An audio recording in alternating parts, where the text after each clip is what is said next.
ሰላም ጤና ይስጥልኝ። የሚዛን ሳምንታዊ ዜናዎችን ይዤላችሁ ቀርቤያለሁ። ከዜናዎቹ ጋር አብሬያችሁ ቆይታ ማደርገው እኔ ከድጃ መሐመድ ነኝ። አብራችሁን ቆዩ። ሀገር በቀል ሀሪማዎችና ሀድራዎች ላይ የትኛውም አካል ጣልቃ ሊገባባቸው አይገባም። በአሁኑ ሰዓት ሀሪማዎችን በገንዘብ እንደግፋለን በማለት ኪታባቸውን እስከ መበረዝ እየደረሰ ነውም ተብሏል።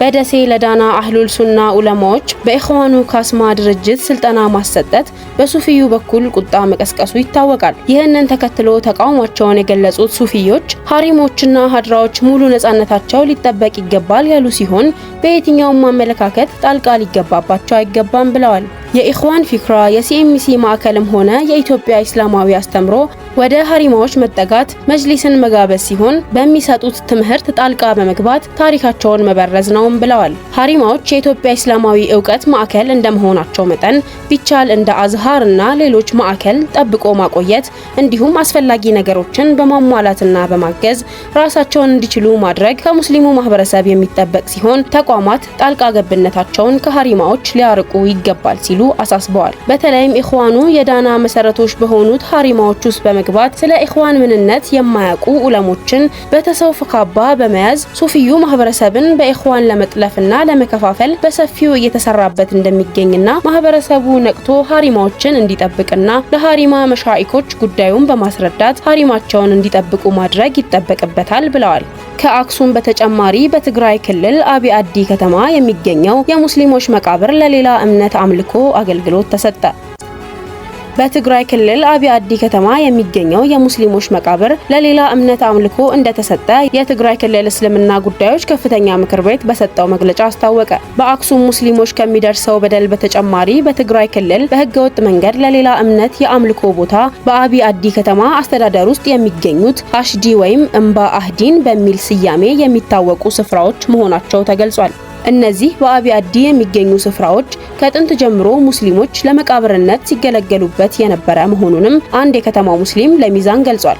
የምክር ቤቱ ዋና ጸሐፊ ሀጂ መሐመድ ካህሳይ እንደገለጹት ምክር ቤቱ ለትግራይ ክልል የመሬት አስተዳደር ቢሮና ተቋማት በጉዳዩ ላይ አጣርተው አስቸኳይ መፍትሄ እንዲሰጧቸው መጠየቁንም ገልጸዋል። የመሬት መስተዳደር ቢሮ በሰጣቸው ምላሽ ድርጊቱ አግባብነት የሌለው መሆኑንና በአዋጁ መሰረት ማንኛውንም የሃይማኖት አምልኮ ቦታን የመስጠት ስልጣን የክልሉ ካቢኔ እንጂ የወረዳው አለመሆኑን አጽንኦት የሰጡ ቢሆንም ጉዳዩ በህጋዊ አካል ታግዶ እያለ አሁንም የቤተ አምልኮ ግንባታው እየቀጠለ መሆኑንም የምክር ቤቱ ጸሐፊ ገልጸዋል። ይህ በእንዲህ እንዳለ በአክሱም ከተማ በሙስሊሞች ላይ የሚደረገው የሰብአዊ መብት ጥሰት አለመቆሙንና እንዳይሰግዱ የተደረገው ክልከላ መቀጠሉን ለማወቅ ተችሏል። ህገወጡ መጅሊስ ወደ ትግራይ ልዑካን ቡድን አሰማርቻለሁ ቢልም ልዑካኑ ለህዝብ የደረሰበትን አለማሳወቁ ነገሩን ማዳፈንና ለአክሱም ሙስሊሞች በደል መግለጫ አለመስጠት ለሙስሊሞች ጉዳትና ጉዳይ ትኩረት አለመስጠቱን ያመላከተ ነው ተብሏል። በደቡብ አፍሪካ ዋና ከተማ በተፈጸሙ ግድያዎች ዙሪያ የሀገሪቱ መንግስት አስቸኳይ እርምጃ እንዲወስድ በደቡብ አፍሪካ የኢትዮጵያ ኤምባሲ ጠየቀ። በደቡብ አፍሪካ ዋና ከተማ ጆሃንስበርግ ውስጥ በተፈጸሙ ግድያዎች ዙሪያ የሀገሪቱ መንግስት አስቸኳይ እርምጃ እንዲወስድ በደቡብ አፍሪካ የኢትዮጵያ ኤምባሲ ጠየቀ።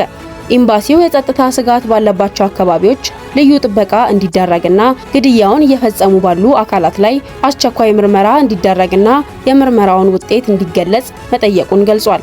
በኢትዮጵያውያን ላይ በፈጸሙት ግድያና በደል ጥልቅ ሐዘን እንደተሰማው ኤምባሲው የገለጸ ሲሆን ስንት ኢትዮጵያውያን እንደተገደሉ ይፋ አላደረገም። የሀገሪቱ የዜና ምንጮች እንደዘገቡት ከሆነ በደቡብ አፍሪካ ከሰሞኑ በተነሳ ጥቃት 4 ኢትዮጵያውያን እንደተገደሉ ተገልጿል።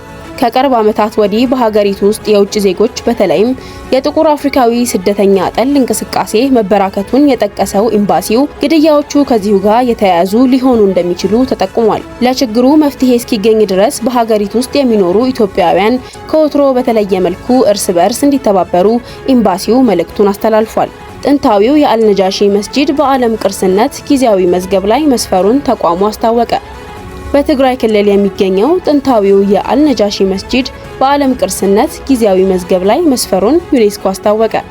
በትግራይ ክልል ውቅሮ ወረዳ የሚገኘው ታሪካዊው አልነጃሺ መስጂድ በተባበሩት መንግስታት የትምህርት የሳይንስና የባህል ተቋም ዩኔስኮ የዓለም ቅርስ ጊዜያዊ መዝገብ ላይ መስፈሩን በድረገጹ አስፍሯል። የኢትዮጵያ ቅርስ ጥበቃ ባለስልጣን ጥር 14 ቀን 2018 ዓ.ም ባቀረበው ይፋዊ ጥያቄ መሰረት ስፍራው በባህላዊ ቅርስ ምድብ የመጀመሪያው በጊዜያዊ መዝገብ ላይ መስፈሩን ዩኔስኮ በድረገጹ ባወጣው ሀተታ አስታውቋል። ንጉስ አልነጃሺ ወይም አስሐመተል ኢብን አብጀር እንደ አውሮፓውያን አቆጣጠር በ615 ከተካሄደው የመጀመሪያው ስደት ጋር የተያያዘ ሲሆን ትልቅ የታሪክ አካል መሆኑንም አስቀምጦ በቀጣይ የዩኔስኮ ቅርስነት ላይ ለመመዝገብ መቀመጡን ገልጿል። በ615 ከተካሄደው የመጀመሪያው ስደት ጋር የተያያዘ ሲሆን ትልቅ የታሪክ አካል መሆኑንም አስቀምጦ በቀጣይ የዩኔስኮ ቅርስነት ላይ ለመመዝገብ መቀመጡን ገልጿል። የሱፊያ ተቋማት ሊነቁና አቤቱታ ሊያሰሙ ይገባል ተባለ። ሁሉም የሱፊያ ተቋማት በጀማዓም ይሁን በተናጠል በአሁኑ ሰዓት መጅሊሱ የሚሄድበት አጥፊ አካሄድ ነቅተው አቤቱታ ሊያሰሙ ይገባል በማለት አንድ ስማቸው እንዳይጠቀስ የፈለጉ ታዋቂ ኡስታዝ ለሚዛን ገልጸዋል። አሁን መጅሊሱ እየሄደበት ያለው ሱፊያውን ሙሉ በሙሉ የቀሩ ተቋማቶችን ለማጥፋትና ባይተዋር ለማድረግ ህገ መጅሊሱ በሚል ደንብ አውጥቶ የሚያደርገው አፋኝና ህገወጥ እንቅስቃሴን ሁሉም በመቃወም በየፊናው ግፊት ማድረግ አለበት ሲሉ ለሚዛን አስረድተዋል። ኡስታዙ በተለይም እንደ ዳና አህሉል ሱና ወልጀማዓ፣ እንደ አንዋር መስጂድ፣ ኑር መስጂድ፣ ጣሮ መስጂድ፣ ነጃሺ ማህበርና ሌሎች አህሉል ሱና ወልጀማዓ ማህበራት፣ ሲኤምሲ አልኢምራን ትምህርት ማዕከል እንዲሁም የኢትዮጵያ እስላማዊ አስተምሮ ሁሉም ሚዲያዎች ከምን ጊዜውም በላይ አሁን ሊንቀሳቀሱ ይገባል በማለት አሳስበዋል። በትግራይ ክልል በጊዜያዊ አስተዳደሩና ህወሓት መካከል ያለው ፍጥጫ እያየለ መምጣቱ ተገለጸ።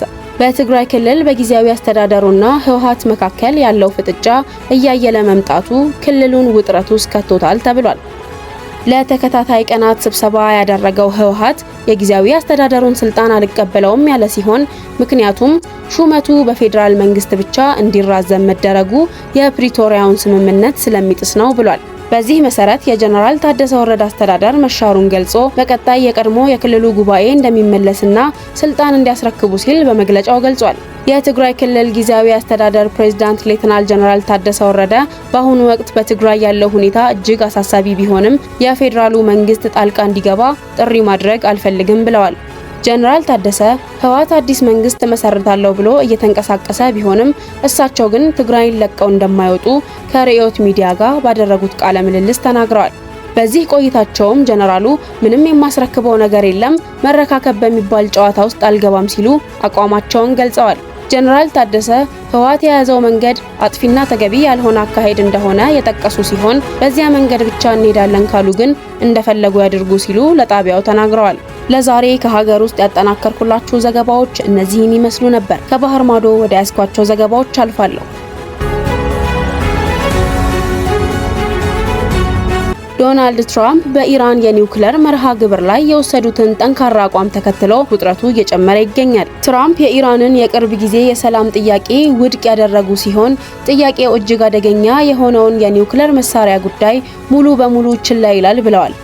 ኢራን የዩራኒየም ማበልጸግ ስራዋን በአፋጣኝ ለማቆም ካልተስማማች ምንም አይነት ስምምነት እንደማይኖር በቁርጠኝነት ገልጸዋል። ትራምፕ በሰጡት ጠንካራ ማስጠንቀቂያ የኒውክሌር ባለቤት የሆነችው ኢራን መላውን ዓለም ስጋት ላይ እንደምትጥልና ይህም የዓለምን ደህንነት በአንድ ሀገር እጅ ላይ እንደመጣል ይቆጠራል ብለዋል። መልእክታቸው ግልጽና ቀጥተኛ ነው። ድርድር የለም፣ መዘግየት የለም። የኒውክሌር ባለቤት የሆነችው ኢራንም አትኖርም። ይህ የተሰማው በሁለቱ ወገኖች መካከል ያለው ዲፕሎማሲያዊ ንግግር እየተቀራረበ ከመምጣት ይልቅ ይበልጥ እየተራራቀ ባለበት ወቅት ነው። አሜሪካ ኢራን የኒውክሌር መርሃ ግብሯን እንድታቆም የምታደርገውን ጫና ተከትሎ ኢራን የኒውክሌር ኃይላችን ለድርድር የሚቀርብ አይደለም አለች። የኢራኑ ከፍተኛ መሪ ሞጅታባ ካሜኒ ሀገራቸው የኒውክሌርና ሚሳኤል አቅሟን በፍጹም አሳልፋ እንደማትሰጥ ገልጸዋል። በመተማመን ስሜት በሰጡት መግለጫ ከዶናልድ ትራምፕ የቀረቡትን ጥያቄዎች ተቀባይነት የሌላቸው በማለት ውድቅ አድርገዋል። ኢራን ዳግም ጥቃት የሚሰነዘርባት ከሆነ ምላሹ ረጅም፣ አሰቃቂና የማይረሳ እንደሚሆን አስጠንቅቃለች። በተመሳሳይ ወቅት ኢራን በዓለም ላይ ቁልፍ ከሆኑት የነዳጅ መስመሮች አንዱ የሆነውን የሆርሙዝ የባህር ወሽመጥን በመቆጣጠር አሁንም ኃይል እንዳላት እያሳየች ነው። ከመጋረጃ ጀርባ ደግሞ ኃያሉ የኢራን አብዮታዊ ዘበኛ በውሳኔ አሰጣጥና በመከላከያ ረገድ ጠንካራ ሚና እየተጫወተ ይገኛል። ኢራን ዝግጁ ናት፣ ወደ ኋላም አትልም። ከቴህራን እየተላለፈ ያለው መልእክት ግልጽ ነው። በቀጠናው የተኩስ አቁም ስምምነት ቢኖርም በእስራኤል ሰሜናዊ ድንበር ላይ ውጥረት እንደገና እያገረሸ ነው። በደቡብ ሊባኖስ በሚንቀሳቀስና በኢራን በሚደገፍ ቡድን አዲስ ጥቃቶች መፈጸማቸው ተዘግቧል። ሂዝቦላህ በድንበር አካባቢ የሚገኙ የእስራኤል ወታደራዊ ይዞታዎችን በድሮን ኢላማ ማድረጉን ተከትሎ በሚያዝያ 20 ውጊያው ተባብሷል። የእስራኤል መከላከያ ኃይል በበኩሉ በደቡብ ሊባኖስ በሚገኙ የታጣቂዎች ይዞታ ላይ የአየር ጥቃት በመሰንዘር ምላሽ ሰጥቷል። ውጥረቱ በመጨመሩ በአቅራቢያቸው ያሉ ነዋሪዎች አካባቢያቸውን ለቀው እንዲወጡ ተገደዋል። ይህ ክስተት በቀጥታ የሚደረጉ ውጊያዎችን ቢቀንሱም በተላላኪ ቡድኖች አማካኝነት በኢራንና በእስራኤል መካከል ያለው ግጭት አሁንም አለመረጋጋትን እየፈጠረ መሆኑን ያሳያል። ለሳምንቱ ከሚዛን ሚዲያ ያዘጋጀሁላችሁ ዘገባዎች እነዚህን ይመስሉ ነበር። በቀጣይ እስከምንገናኝ መልካም ሳምንት።